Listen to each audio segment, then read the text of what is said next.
அழகிய பெரியவன் தமிழ் இலக்கிய உலகின் முக்கியமான படைப்பாளிகளில் ஒருவர். நாவல், சிறுகதை, கவிதை, கட்டுரை என பல தளங்களில் இயங்கி வருபவர். சிறந்த மேடை பேச்சாளர். 3/3/1968 வேலூர் மாவட்டம் பேரணாம்பட்டை கிராமத்தில் சின்னத்துரை கமலம் என்பாருக்கு மகனாக பிறந்தவர். பெற்றோர் இவருக்கு இட்ட பெயர் அரவிந்தன். இளம் பருவத்தில் நிழல் என்ற பெயரில் கையெழுத்து இதழை நடத்தி வந்தவர். கூடடையும் பறவைகள் என்ற இவரது சிறுகதை 1998 தாமரை இதழில் வெளிவந்தது. அரசு பள்ளி ஒன்றில் ஆசிரியராக பணிபுரிந்து வருகின்றவர். இவரது படைப்புகளில் குறடு என்ற சிறுகதை, நடந்த கதை என்ற பெயரில் பொன் சுதா என்பவரால் குறும்படமாக்கப்பட்டு பல பரிசுகளை பெற்றது. கண்காணிக்கும் மரணம் என்கின்ற சிறுகதை ஹரி என்பவரால் கண்காணிக்கும் மரணம் என்ற பெயரிலே குறும்படம் ஆக்கப்பட்டது. இவரது படைப்புகளில் 15க்கும் மேற்பட்டோர் எம்ஃபில் முனைவர் பட்ட ஆய்வினை மேற்கொண்டு பட்டம் பெற்றுள்ளனர். 10க்கும் மேற்பட்ட கல்லூரி மற்றும் பல்கலைக்கழகங்களில் இவரது படைப்புகள் பாடமாக உள்ளன. கேரள மாநில தமிழ் பாடத்திட்டத்திலும் மேல்நிலை வகுப்பு மற்றும் கல்லூரிகளிலும் இவரது படைப்புகள் பாடங்களாக உள்ளன. இவருடைய தகப்பன் கொடி என்ற புதினத்திற்காக 2003 ஆண்டும், உனக்கும் எனக்குமான சொல் என்ற கவிதை தொகுப்பிற்காக 2010 ஆண்டும் தமிழக அரசின் விருதினை பெற்றவர். இவரது படைப்புகளில் சில: ஞாபக விலங்கு, நீ நிகழ்ந்தபோது, கம்பளி பூச்சி, தேநீர் மேசை, பெருகும் வேட்கை, மறைத்து பேச என்ன இருக்கு, மீள்கோணம், மூடிய முகங்களில், வெக்கங்கெட்ட நாடு, உனக்கும் எனக்குமான சொல், ஆறுப நெஞ்சு ஆகியவை குறிப்பிட தகுந்தவை. இவரது படைப்புகள் ஆங்கிலம், செக், இந்தி, உருது, வங்காளம், தெலுங்கு, கன்னடம், மலையாளம் முதலிய மொழிகளில் மொழிபெயர்க்கப்பட்டுள்ளன. நம் பாடப்பகுதியாக இருக்கின்ற கவிதை ஏதிலி குருவிகள். பாடலை எழுதிய ஆசிரியரை பற்றி நாம் நூல்வழி பகுதியிலே தெரிந்து கொள்வோம். இந்த ஆசிரியர் அழகிய பெரியவன் வேலூர் மாவட்டம் பேரணாம்பட்டை சார்ந்த ஊரிலே பிறந்தார். இவர் பிறந்தது 3/3/1968. இவருக்கு அவருடைய பெற்றோரிட்ட பெயர் அரவிந்தன். குறித்து கொள்ளுங்கள், அவருடைய பெற்றோர் அவருக்கு இட்ட பெயர் அரவிந்தன். இவர் புதினம், சிறுகவிதை, சிறுகதை, கவிதை, கட்டுரை என்று படைப்பு தலங்களில் இயங்குபவர். பல படைப்புகளை படைத்திருக்கின்றார். இவருடைய படைப்புகளை நாம் குறிப்பிட்டு சொல்ல வேண்டுமென்றால், கம்பளி பூச்சி, மறைத்து பேச என்ன இருக்கு, தேநீர் மேசை, பெருகும் வேட்கை, மீள்கோணம், மூடிய முகங்களில், வெக்கங்கெட்ட நாடு, இவையெல்லாம் இவருடைய படைப்புகள். ஞாபக விலங்கு, உனக்கும் எனக்குமான சொல், அருப நெஞ்சு, நீ நிகழ்ந்தபோது என்றெல்லாம் சிறப்பாக பல நூற்களை எழுதியவர். இவர் நிழல் என்கின்ற பெயரில் ஒரு கையெழுத்து இதழை நடத்தி வந்தவர்.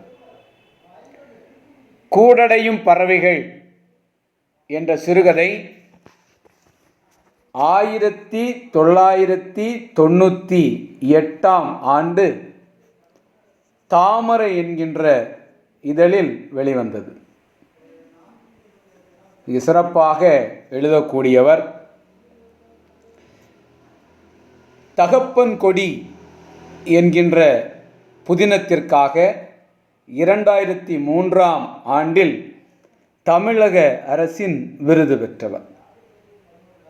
அதே போன்று உனக்கும் எனக்குமான சொல் என்ற இந்த கவிதைக்காக 2010 ஆண்டு தமிழக அரசின் பரிசினை பெற்றவர்.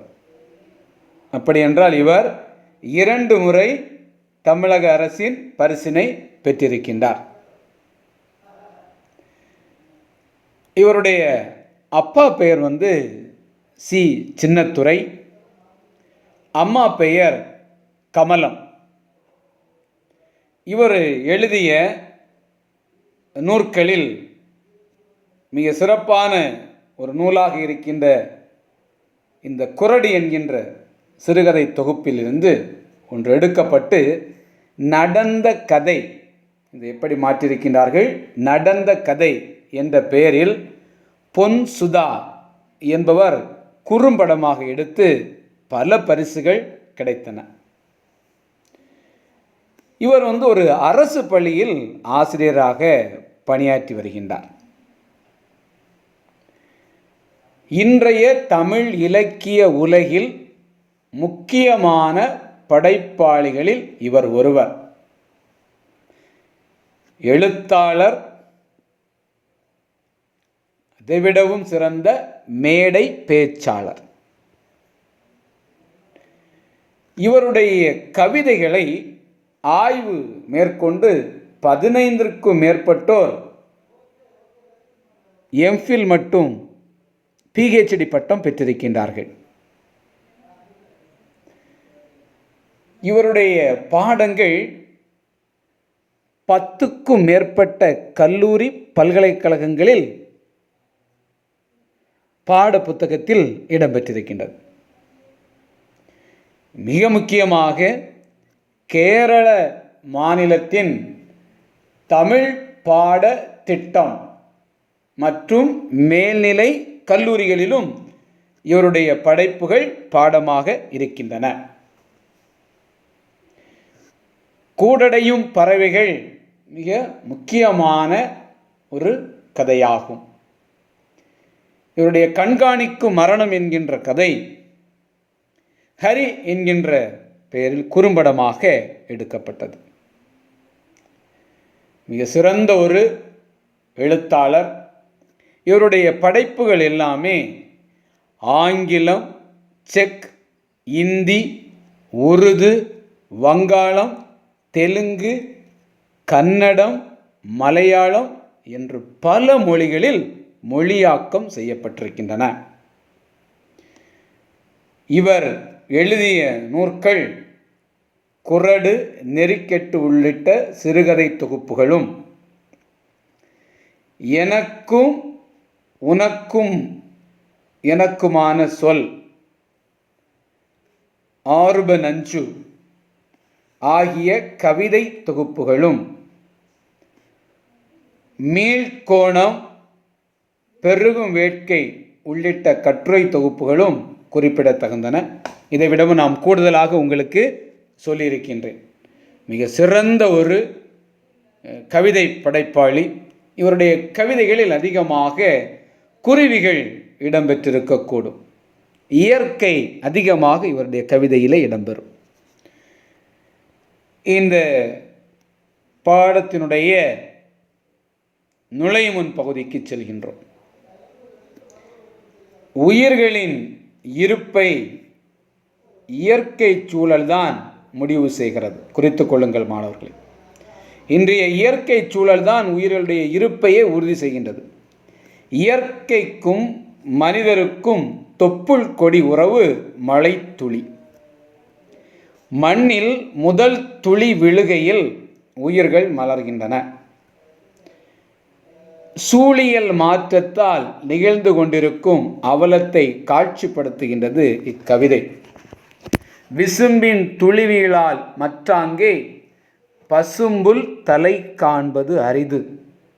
வள்ளுவனுடைய வாச்சு. அருமையான வார்த்தை. இன்று மழை இல்லை என்றால் இந்த உலகத்தில் எதுவுமே இல்லை. எனவே இந்த இயற்கை சூழலில் இன்று அந்த இயற்கை சங்கிலி உடைபட்டு இருக்கின்றது என்பதை இந்த சிறிய கவிதை மிக தெளிவாக சொல்லுகின்றது. நம்மை சுற்றி வாழ்ந்த குருவிகள் இன்று காண கிடைக்கவில்லை.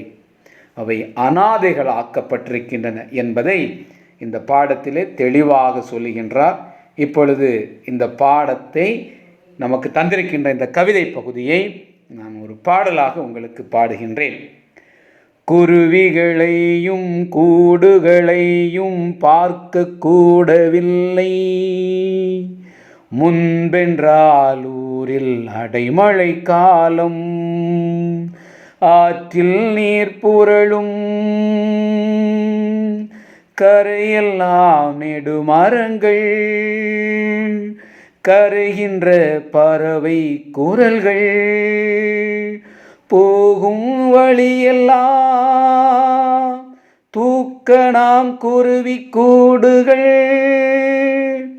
காற்றில் ஆடும் புல்வீடுகள், மூங்கில் கிளையமர்ந்து சுழித்தோடும் நீருடன் பாடிக்கொண்டிருக்கும் சிட்டுகள், மண்ணின் மார்பு சுரந்த காலமது,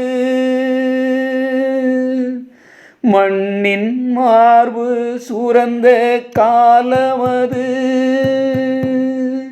வெட்டுண்டன மரங்கள், வான் பொய்த்தது, மருகியது மண், ஏதிலியாய் குருவிகள் எங்கோ போயின, ஏதிலியாய் குருவிகள் எங்கோ போயின. மாணவர்களே, பண்டைய காலத்தினுடைய வளத்தை பற்றி சொல்ல வேண்டும் என்றால் உங்களுடைய வீட்டிலே தாத்தா பாட்டி இருந்தால் நீங்கள் கேட்டு பாருங்கள். அருமையாக பல பல கதைகளை அவர்கள் சொல்வார்கள். வீட்டை சுற்றி வாழ்ந்திருந்த இந்த குருவிகள் இன்று நம்மை விட்டு தொலைவில் சென்றிருக்கின்றன. அதிலும் குறிப்பாக இந்த சிட்டுக்குருவிகளை இன்று நாம் பார்ப்பதற்கே மிகவும் கடினமாக இருக்கின்றது. அதைத்தான் இவர் இங்கே சொல்லுகின்றார். குருவிகளையும் கூடுகளையும் பார்க்க கூடவில்லை, இன்று பார்க்க முடியவில்லை. பண்டைய வீடுகளை நீங்கள் பார்த்தீர்கள் என்றால் பண்டைய காலத்து வீடுகள் இப்படி சரிவாக இருக்கும், அருமையாக இருக்கும், இப்படி சரிவாக இருக்கும். எனவே இங்கே கூரை என்று சொல்வோம். அது ஓடாக இருக்கலாம், இல்லை என்றால் கூரையாக இருக்கும். இவ்வாறு இருக்கின்ற இடத்தில் இந்த பறவைகள் குருவிகள் கூடு வைத்து வாழ்வதற்கு ஏற்ற வழிகள் இருந்தன.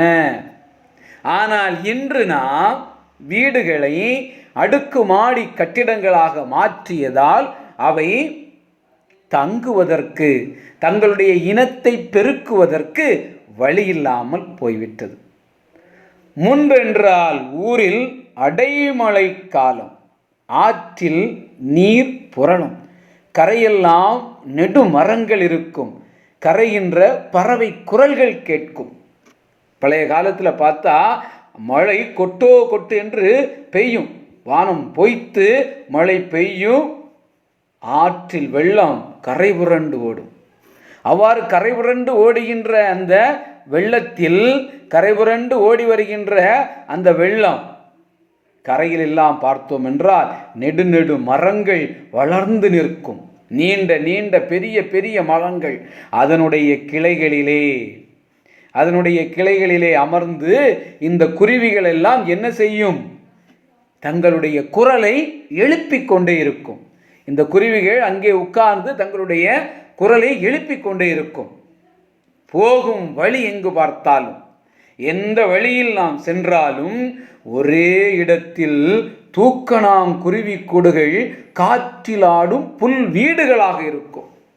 காற்றடிக்கின்ற போது அந்த தூக்கணாங்குருவி கூடுகள் ஆங்கும் இங்குமாக புல் வீடுகள் ஆடுவது போன்றிருக்கும். தூக்கணாங்குருவியை பற்றி ஒரு செய்தியை உங்களுக்கு சொல்லுகின்றேன். நான் பார்க்கின்ற போது ஒரே தென்னை மரத்திலாக இருக்கலாம், அல்லது பனை மரத்திலாக இருக்கலாம், அல்லது வேறு மரத்தில் கூட இருக்கலாம். ஒரே மரத்தில், இல்லை என்றால் ஒரே அந்த பனை ஓலையில், இல்லை என்றால் ஒரே தென்னை மர அந்த ஓலையில் குறைந்தது 40-50 தூக்கணாங்குருவி கூடுகளை பார்க்க முடியும். இந்த 40-50 தூக்கணாங்குருவி கூடுகளை ஒரே ஒரு தூக்கணாங்குருவி தான் கட்டும். அது ஆண் தூக்கணாங்குருவி மட்டும்தான் கூடை அமைக்கும். அவ்வாறு அது கூடை அமைத்து கொண்டு தன்னுடைய ஜோடியாகிய அந்த பெண் தூக்கணாங்குருவியை அழைத்து கொண்டு வரும். அவ்வாறு அழைத்து கொண்டு வருகின்ற போது இந்த பெண் தூக்கணாங்குருவி என்ன செய்யும் தெரியுமா? தன்னுடைய வீட்டை பார்க்கும். ஏனென்றால் இந்த வீட்டில்தான் தான் என்ன செய்ய போகின்றேன்? இனத்தை பெருக்கப் போகின்றேன். முட்டையிட்டு அடைகாத்து இனத்தை பெருக்க வேண்டும். எனவே இந்த வீடு எப்படி இருக்க வேண்டும்? பாதுகாப்பாக இருக்க வேண்டும் என்பதற்காக இது ஆண்குருவி அமைத்திருக்கின்ற அத்தனை கூடுகளையும், அந்த காற்றில் ஆடுகின்ற புல் வீடுகளையும் மிகவும் கூர்மையாக நோட்டமிடும். அந்த கூடுகள் அதற்கு பிடித்திருந்தால் மட்டும்தான், ஏதாவது ஒரு கூடை மட்டுமே அது தேர்ந்தெடுக்கும். அவ்வாறு தேர்ந்தெடுத்த பிறகுதான் அது ஆண் குருவியோடு இணை சேரும். இல்லை என்றால் அந்த பெண் குருவி பறந்துவிடும்.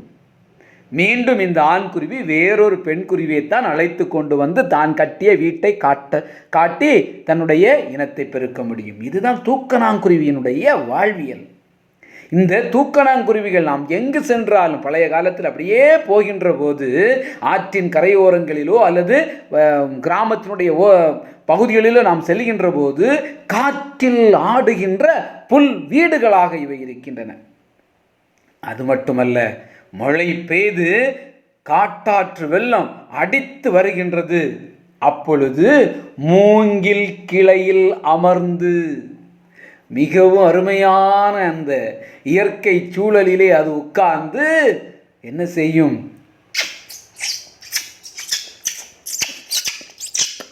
என்று மிகவும் இனிமையாக தங்களுடைய குரலை எழுப்பும். அவ்வாறு எழுப்புகின்ற போது சுழித்தோடும் நீருடன், அந்த நீரே வேகமாக வருகின்றது. அவ்வாறு நீர் வேகமாக வருகின்ற அந்த ஓசையோடு பாடிக்கொண்டிருக்கும் சிட்டுகள், அவைகள் தங்களுடைய இணையோடு இருந்து பாடிக்கொண்டிருக்கும். அந்த காலம் மண்ணின் மார்பு சுரந்த காலம். மண்ணின் மார்பு என்றால் மண் அந்த அளவுக்கு வளமாக இருந்த காலம். மழை பருவம் தவறாமல் பெய்தது. இயற்கை தன்னுடைய சமநிலை மாறாமல் இருந்தது.